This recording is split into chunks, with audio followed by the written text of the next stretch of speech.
السلام عليكم، أهلا ومرحبا بكم أحبائي في وصفة جديدة من وصفات عسولة.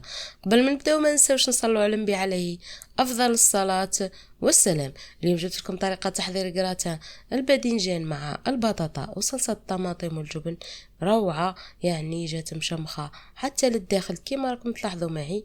جات ما شاء الله هذا الجراتان بمقادير اقتصادية وبسيطة ومتوفرة في كل بيت، يعني بدون أي تكاليف. كما عودتكم على وصفاتي الاقتصادية والبسيطة، ما عليكم غير ديروا لي جيم، ديروا لي ابوني، فعلوا الجرس، دعموا خوتكم بنت بلادكم، ونروحوا للمقادير وطريقة التحضير. جيبي حوالي 3 حبات نتاع باذنجان، قطعي لهم القشور. اذا كانت ما عندك مشكلة مع القشور تقدري تخليهم وقطعيهم الى دوائر كما راك تلاحظي معي اختي الكريمه، حوالي اقل من 1 سنتيمتر في الخشن نتاعهم، السمك نتاعهم عفوا. ونروحوا ملحهم نديروهم في بلا، نملحوهم ونديروا لهم ندهنوهم بالقليل من الزيت، ونشعلوا لهم الفرن من الفوق حتى يحمروا، نعاودوا نشعلوا لهم من التحت. اذا كان ما عندكش مشكله مع الزيت تقدري تقليهم عادي. نروحوا نجيبوا البطاطا كما راك تشوفي، اذا كانوا عندك حبات كبار ديري فقط 3 حبات، انا حبات صغار راني درت 4 حبات او 5. نقطعوها الى دوائر كما راك تشوفي ونقلوها. ونروحوا، انا عندي قليل اقل من ربع صدر دجاج يعني في الثلاجه، حاولت اني نديره في هذا الكراته. اذا ما عندكش ماهوش مشكل، اني درتها في مقله، نقصت عليه الغاز لاني ما حبيتاش يكون يحمر فقط يطيب جيدا ويتشرب هذيك التوابل اللي هي زعتر عاكري وفلفل اسود وملح. نروحوا في نفس المقله بدون ما نغسلوها نجيبوا حبه طماطم سكرفجوها مع سنينات ثوم، نقلوهم جيدا. اذا ما هيش عندك هذه الصلصه الجامده متوفره، اذا حبيتي تحضري هذه الصلصه الطماطم غير تدخلي صندوق الوصف، راح نخلي لك الرابط نتاعها.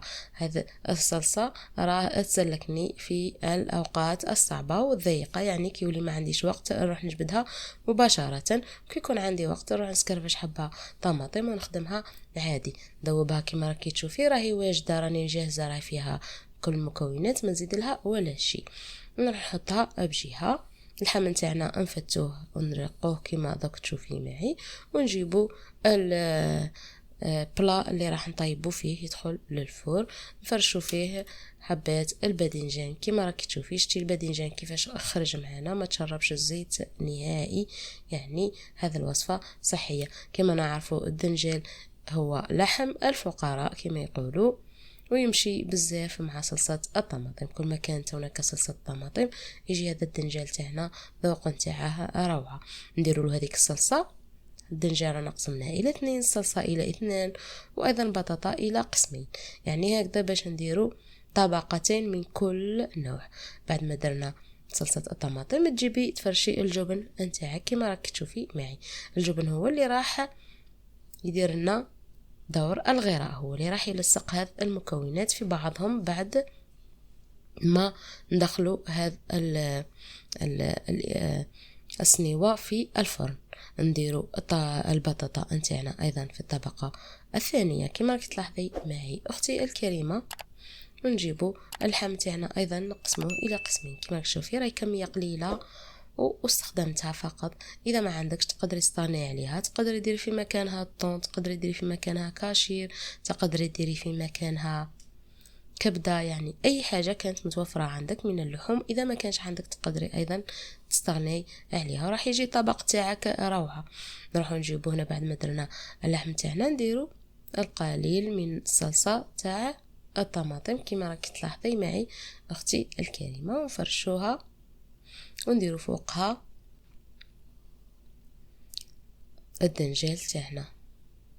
قسمت الصلصه هنا الى 3 اقسام عفوا، يعني ماشي قسمين. ما باقي المكونات قسمتهم الدنجال والبطاطا الى قسمين، واللحم والصلصه الى 3 اقسام.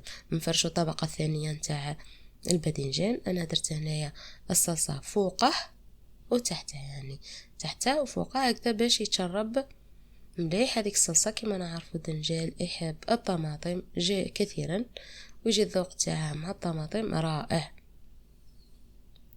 اذا كنتي تشاهدي فيا حتى لهذه اللحظه اختي الكريمه، مازال ما درتيليش جيم، مازال ما درتيليش ابوني، مازال ما فعلتيش الجرس، شنو نقولك؟ عليك غير تدعمي اختك بنت بلادك، ديري لها جيم، ديري لها ابوني، فعلي الجرس وخلي لها كومونتير، وربي ان شاء الله يحفظك ويجعلها في ميزان حسناتك. كما راك تلاحظي معي اختي الكريمه، بعد ما فرشنا الطبقه الثانيه تاع البطاطا والاخيره نديروا القليل من الجبن. كما راك تلاحظي الجبن اللي سقسيتوني عليه كثيرا هذا هو اللي نستعمله، نستعمل الجبن اللي يتباع بالميزان واللي هو نابولي او ذوق الشيدار، كما هذا اللي راح عندي في هذه المره هو ذوق الشيدار. ونديروا اللحم تاعنا كما راكي تشوفي. كما قلت لك الجبن هو اللي راح يلعب لنا دور الغراء، اللي راح يلصق مكونات الداخل طبقات في بعضها. جيبوا 2 حبات بيض كما راك تلاحظي معي، نديروا لهم فلفل اسود، القليل من الملح، ضربيهم جيدا، خلطيهم مليح حتى ما يبقاش فيهم هذوك الخيوطاني. في نفس الصحن يعني اللي كان فيه الدجاج راني خلطت فيه البيض هكذا باش ما يكثروش عليا الصحون الاواني. كما نعرفوا كل الامهات الجزائريه عندهم هاجس تاع الاواني، ربي يعينهم ان شاء الله، وربي يجعلها في ميزان حسناتهم. زيدي على هذاك البيض حوالي 3 إلى 4 ملاعق نتاع كريمه